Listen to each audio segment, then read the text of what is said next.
DNA replication, बराबर है। हम डीएनए रेप्लिकेशन करेंगे। डीएनए रेप्लिकेशन का जो डबल स्ट्रैंडेड मॉडल था, एंटी पैरेलल मॉडल, वो किसने दिया था? वॉटसन और क्रिक ने, बराबर है। Semi conservative mode of replication किसने प्रूव किया था? मिचेल्सन एंड स्टाहल ने। ये बात क्लियर है सबको? ठीक है। अब हम देखेंगे डीएनए रेप्लिकेशन। क्लियर है इतना? देखो, हमारा जो डीएनए होता है वो डबल स्ट्रैंडेड होता है, दो स्ट्रैंड होते हैं। ऐसे दो स्ट्रैंड होंगे और दोनों अपोजिट होंगे, तभी हम उस स्ट्रैंड को बोलते हैं एंटी पैरेलल स्ट्रैंड, बराबर है। जैसे यहां पर 5 प्राइम है, यहां पर 3 प्राइम है, तो उसका अपोजिट होगा नीचे वाला स्ट्रैंड। 5 प्राइम पे क्या अटैच होगा? फॉस्फेट। और 3 प्राइम पे क्या अटैच होगा? OH group. क्लियर है ये बात? अब सुनो, आपके दोनों स्ट्रैंड के बीच में पेयरिंग होती है। क्लियर है ये बात? पेयरिंग किसके बीच में होगी? A, T और G और C। A और T के बीच में कितने बॉन्ड आ रहे हैं? Double bond. और G और C के बीच में कितने बॉन्ड आ रहे हैं? Triple bond. तो यहां पर स्ट्रॉन्ग बॉन्ड किसमें होगा? G और C के बीच में। और वीक बॉन्ड किसमें होगा? A और T के बीच में, क्योंकि 2 ही बॉन्ड है और वहां पर 3 बॉन्ड है। तो तोड़ना किसे आसान होगा? A और T। तो तोड़ना हम चालू कहां से करेंगे? A और T से। तोड़ने के लिए एक एंजाइम होगा जिसे हम कहेंगे हेलिकेज। तो हमारा हेलिकेज एंजाइम क्या करेगा?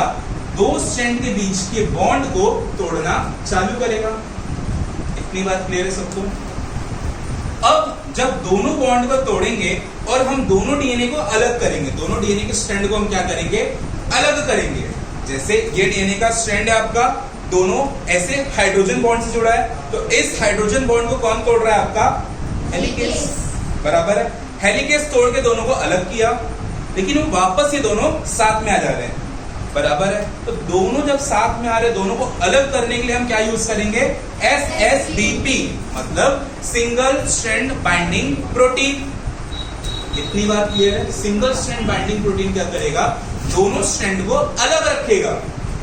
ये बात क्लियर है सबको? अब सुनो, दोनों को अलग रखने की वजह से दोनों स्ट्रैंड में काफी टेंशन जनरेट होगा। इस टेंशन को कम करने के लिए हम किससे डालेंगे? हमारे टोपो आइसोमरेज को। किससे डालेंगे? टोपो आइसोमरेज को। तो इससे क्या होगा? दोनों स्ट्रैंड के बीच में टेंशन कम होगा और दोनों स्ट्रैंड अपने प्लेस पे ऐसे रहेंगे चुपचाप। दोनों अलग हो गए। अब इस शेप को मैं क्या बोलूंगा? Replication fork. वाई शेप दिख रहा है ना ये, तो इसे मैं क्या बोलूंगा? Replication fork. ये बात क्लियर है सबको? अब आगे चलते हैं। तो ये देखो, मैंने ये वाला यहाँ पर बड़ा करके दिखा दिया आपको, इतना पार्ट मैंने खोल के रखा है। तो अब यहाँ पर कौन आएगा? मेरा पॉलीमराइजिंग एंजाइम। और पॉलीमराइजिंग एंजाइम आप किसका पॉलीमर बना रहे हो? डीएनए का। तो यहाँ पे जो एंजाइम होगा वो कौन होगा? DNA polymer. क्लियर है बात? डीएनए पॉलीमर, डीएनए पॉलीमरेज होगा उस एंजाइम का नाम। क्लियर है बात? अब ये डीएनए पॉलीमरेज का कुछ ये होता है, मतलब रिक्वायरमेंट्स होता है, बोले तो कि उसके कुछ नखरे होते हैं। वो क्या बोलता है कि मैं जहां कहीं पर भी नया पॉलीमर बनाऊंगा वो जगह मुझे चाहिए अलग, सेपरेट। इसलिए तो हमने दोनों फॉर्म को अलग किया। दूसरी बात ये बोलता है कि जहां कहीं से मैं चालू करूंगा नया पॉलीमर बनाना, मुझे वहां पे पहले से एक छोटा सा सीक्वेंस चाहिए। तो हम वहां पर किसको लगा देते हैं? प्राइमर को। क्लियर है ये बात? प्राइमर किसका सीक्वेंस होगा? डीएनए का क्या आरएनए का? तो यहाँ पे आरएनए का सीक्वेंस होगा। फर्क क्या होता है आरएनए में? आपका क्या लगा होगा यहाँ पे? थाइमिन की जगह यूरेसिल। इतनी बात क्लियर है? तो हम छोटा सा प्राइमर लगा देंगे आपके स्ट्रैंड पे। लेकिन यहाँ पे आपको एक बात याद रखनी है कि आपका प्राइमर कौन से एंड पे लगेगा? तो 3' एंड पे लगेगा of parent strand. Parent strand के 3' एंड पे कौन लगेगा? प्राइमर। ये बात क्लियर है सबको? अब वहां पे प्राइमर लग गया, तो अब वहां पर कौन आएगा? DNA polymerase.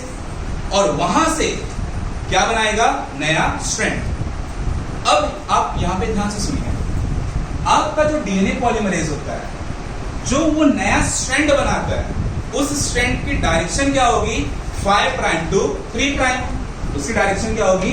5 prime to 3 prime.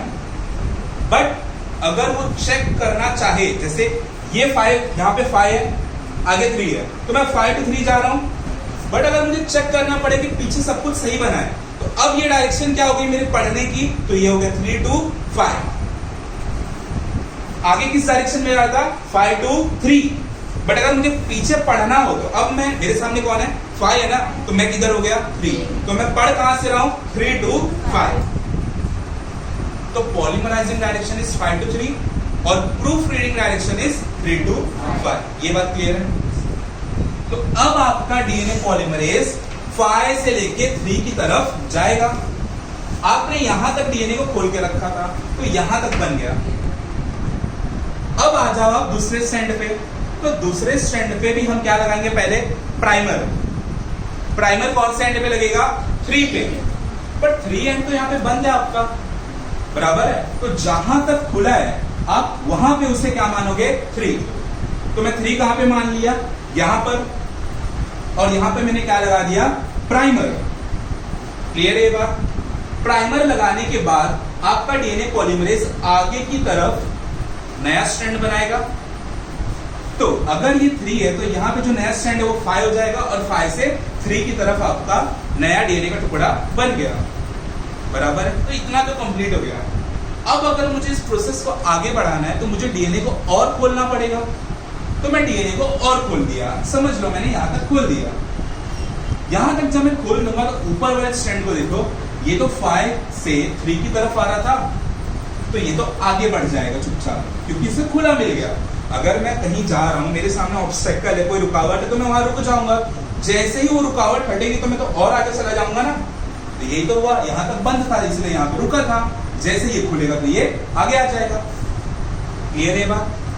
दूसरे स्टैंड पे देखते हैं, तो आपका यहाँ पे आरएनए प्राइमर यहाँ लगा था, तो ये यहां से इस तरफ आ रहा था, बट आपने खोला कहां पे, अब यहां पर, तो ये यू टर्न मार के तो नहीं जाने वाला है।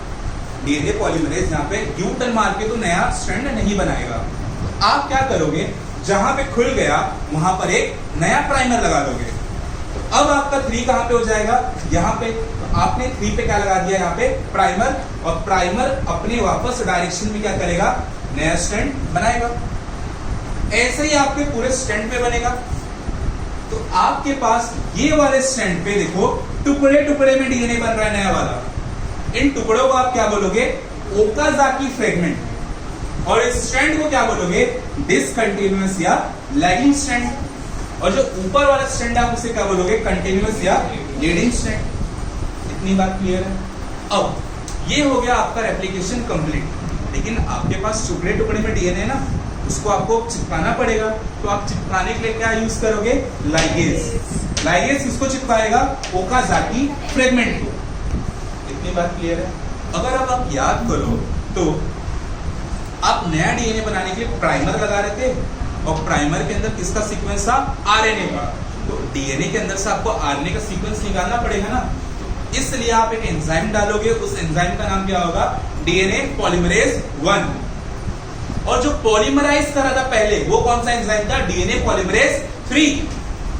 ये बात क्लियर है। तो यहां पे होता है आपका डीएनए रेप्लिकेशन कंप्लीट।